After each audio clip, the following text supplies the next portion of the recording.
Hi, I'm Aaron, I'm 24 from Worksop. This is my Mk1 turbo MX5.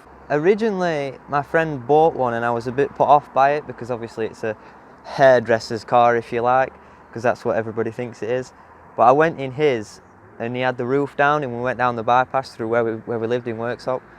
And it almost like it was in Hollywood. It was like trees up and it was sunny and it was just amazing. And ever since then I just wanted one. So I like constantly scan the internet for one, but to find one not rusty and not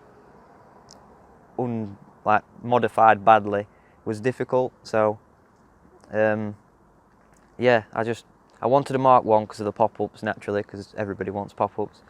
But yeah, just wanted a Mark 1 for an MX5 because of the experience I had with my friends. So yeah, it was till of recent events my daily car because I didn't have anything else. I couldn't afford to buy anything else and insure anything else, but now it's just used for shows and days like today when it's warm and sunny, and just to generally have a bit of a laugh in, you know, do a few burnouts in Mexico, and you know, yeah, just generally enjoy it now that it's summer and, well, we can somewhat go out and mingle with people. So yeah, once it was first turboed and it was all mapped and everything was running right and, you know, it made good power, I'd had it on the road probably 2-3 days most, and I was coming home from work, following a guy from work round a few roundabouts, and it was slightly damp, and I underestimated just how powerful it was and how inexperienced I was at driving something that fast.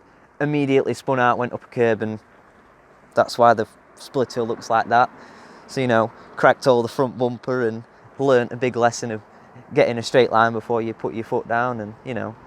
But other than that, no, it's no really funny or sad stories about it. Just enjoyed building it and enjoyed going out to shows and stuff like that, just with, you know, with friends, and it's just generally good to be in a group of people with similar sort of like-minded cars.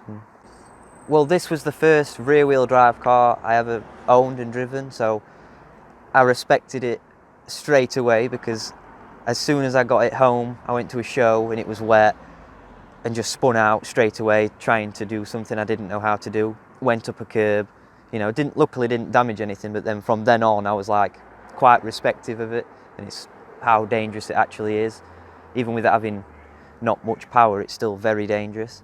So yeah, it's a lot different driving a rear-wheel drive car to driving a front-wheel drive car, because obviously everything's different, isn't it? It's pulling, not pushing, and that sort of stuff. So yeah, it's different, very different.